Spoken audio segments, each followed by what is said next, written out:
Mga sinaunang sandatang pandigma.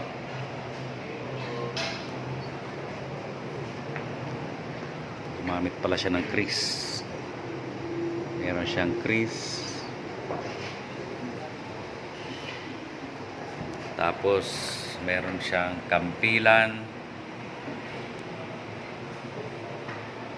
Sinaunang itak. Itong pangalawa, kampilan, uri pa rin ng kampilan. So may dalawang uri ng kampilan.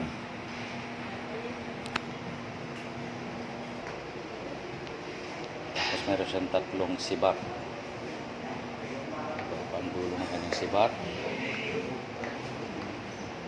Ito may isang uri lang ng sima, pero ito talagang ang sima niya 1, 2, 3, 4, 5, 6, 7, 8, 9, 10. Makaligtas ka man sa unang simas.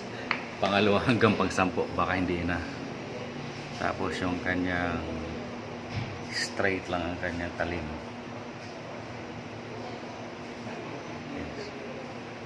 So, yan yung mga sibat ng nagamit ng unang mga armas o mga sandata ng pandigma ng unang panahon.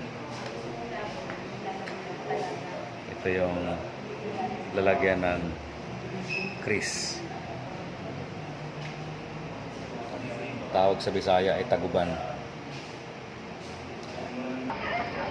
Akyat tayo sa second floor ng bahay ng unang Pangulo ng Pilipinas.